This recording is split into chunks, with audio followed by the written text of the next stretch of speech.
Hello, it's good to have you with us at this hour. I'm Daniel Che, here to provide you with the latest. With the National Assembly set to begin its 100-day regular session this week, with three major political parties each facing different circumstances, some divided internally, others united in preparation for next year's presidential election. Woo Jung-hee has our top story. In the ruling Saenuri Party, there are few signs of unity. The party's leadership has been dominated by those allied with President Park Geun-hye inner circle, but members on the outside want to push forward their own visions. Some of those outsiders are holding discussions or working with former progressives, while others have established their own think tanks or are planning to start their new parties. With little common ground between the pro-Park faction and the others, some experts predict those not allied with the president may ultimately leave the conservative-leaning party, ensuring that Saenuri will lose the presidency. On the other hand, the main opposition MINJOO Party of Korea has drawn most of its new leadership from those close to former party leader Moon Jae-in. At its national convention Saturday, members of the MINJOO Party picked five-term lawmaker Choo Mi-ae as their new chief and elected 8 new Supreme Council members, 6 of whom are considered pro-Moon. Party watchers are speculating whether that dominance by his supporters will help the likely presidential candidate Moon in the run-up to next year's contest, as unity could help the party achieve stability, but could also lead to criticism that it's too dependent on a certain faction. Meanwhile, the former leader of the minor opposition People's Party, An Chol-soo, has expressed his firm intention to run for president.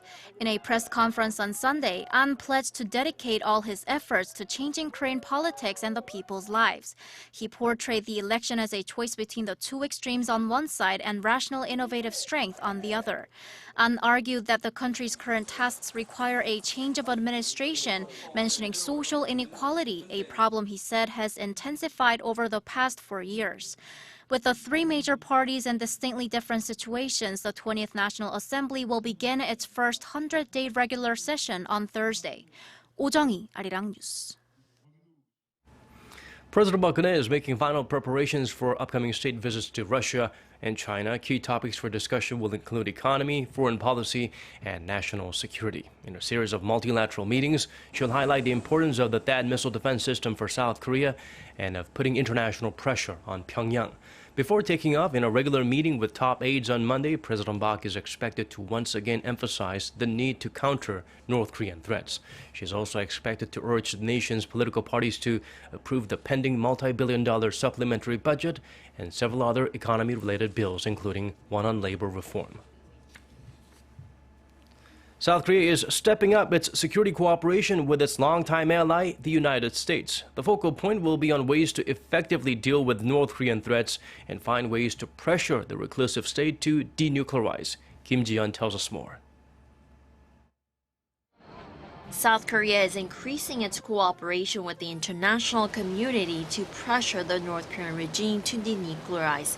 South Korea and the U.S. have agreed to share intelligence on the waters above the northern limit line in the West and East Seas to effectively deal with provocations involving North Korean submarines.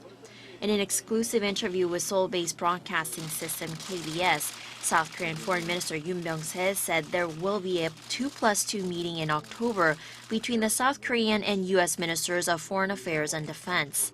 The fourth such meeting in 2 years is scheduled to be held in the U.S. Minister Yoon added that South Korea is seeking various ways in cooperation with its allies and the UN Security Council members to convince North Korea that its pain and suffering will only increase if it continues to develop nuclear weapons and missiles. Yoon said international pressure on the North seems to be having an effect, pointing to the recent defection of a top North Korean diplomat in London and the unprecedented number of other high-ranking regime officials who have fled their posts this year. Yoon added there's a high possibility of a bilateral summit between South Korea and China on the sidelines of a G20 summit next week for the two sides to lay out their differences on the formation of a collective response to the North Korea issue. Seoul and Beijing have differed recently on Seoul's plans to deploy the Terminal High Altitude Defense, or THAAD system, from the U.S., in which China sees it as a way to spy on its territory. Kim Ji-yeon, Arirang News. North Korea has hit back at a unanimous statement from the UN Security Council condemning its latest SLBM firing. Pyongyang's foreign ministry, through its state media, threatened to take, quote, action steps in retaliation for the statement, which was drafted by the United States and supported by the regime's main ally, China.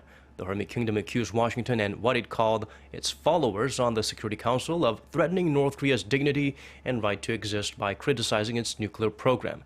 The communist state also claimed it has the ability to turn U.S. forces in the Pacific to ashes. On Saturday, South Korea and Japan's finance chiefs agreed to start discussions on resuming the two countries' currency swap deal, and South Korean Finance Minister Ji-yeon responded to critics who called that a sudden and complete reversal of policy, as the government told the press before the ministerial talks the currency swap would not be discussed. Yu said on Sunday the swap had in fact been constantly touched on by both sides over a prolonged period, and that the decision to take it up on Saturday was made in view of the need to secure another safety net in the face of a possible U.S. rate hike. Earlier, Seoul also agreed to extend a currency swap deal with Beijing worth around $57.4 billion, which was scheduled to expire next year. The 8th Korea-China-Japan Culture Ministers meeting came to an end on Sunday. During the two-day event, participating officials reviewed past achievements and discussed specifics of projects to further deepen their cultural ties. Ji-yeon Foster's report from JEJU. Incorporating culture in sports events such as the upcoming Olympics hosted by the three countries to further promote the values and messages of the East Asian region. This was one of the main goals discussed by Korea's Culture Minister Kim Jong-deok and his Chinese and Japanese counterparts at the 8th Korea, China and Japan Culture Ministers meeting on Sunday. On the second and final day of the meeting, the ministers discussed an array of business the three countries have been working on or need to work on to further strengthen cultural ties while promoting each of the countries' cultures and traditions. Other than cooperating on the upcoming Olympics, the leaders also mentioned sharing research on cultural heritage and expanding people-to-people exchanges, which not only develop culture-related industries, but also help alleviate the youth unemployment issue the three countries share. The three leaders also signed the 2016 JEJU Declaration, highlighting the specifics of cultural projects the countries will work on and affirming their commitment to do so. Before wrapping up, the culture leaders also announced what they called 3 East Asian cultural cities for 2017, Korea's Daegu, China's Changsha, and Japan's Kyoto, which will focus on facilitating cultural exchanges with one another throughout the year. Through the two-day meeting, the culture leaders were able to take stock of their past achievements and promised to continue their cultural cooperation until their next meeting in Japan in 2017. Ji-yeon, Arirang News, JEJU. Over in central Italy, a day of mourning was declared on Saturday for the victims of a devastating earthquake. The Italian president and the prime minister attended a state funeral for some of the nearly 300 people killed in Wednesday's powerful tremor.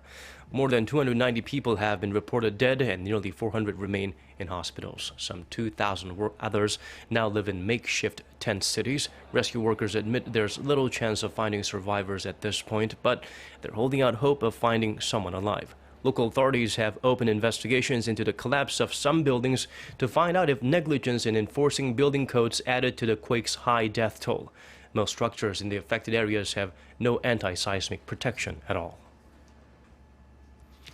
So far this year, South Koreans have spent a daily average of over 2 trillion won, or around $1.8 billion on their credit, debit, or prepaid cards. According to data compiled by the Bank of Korea, this marks a 12% rise from last year and a record high for the first half. A closer look reveals a more than 11% spike for credit cards and 15% for debit cards. The trend is accelerating, driven by convenience. Going back to 2015, card spending rose by 9% compared to the year before that. Korea has started a new service designed to take some of the uncertainty out of trips through airport security. According to the nation's transport ministry on Sunday, the Korea Transportation Safety Authority's website now lists around 400 items subject to regulations specifying whether they're completely banned on planes and under what conditions they can be brought on board. Users simply type in the name of an item, for example, knife, and the website will list more than 30 types of blades and an easy-to-read guide to the restrictions on each 1. The service is available in both Korean and English. The ministry plans to have the website address sent to passengers along with flight reservation text messages and emails. Moving on to the weather before we go. If you're in the nation, you're just in time to bid farewell to the hot and humid Korean summer. But also, this is the time to be wary of the extreme temperature differences between day and night. Seoul starts Monday at 18, Gwangju 16, Jeju 21 degrees Celsius. Things will warm up a little to 27 in the capital, the city of light, as the southernmost island. And now let's check out the weather conditions in other parts of our world.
These are the stories we're following at this hour. From all of us here at Arirang News, thank you for watching.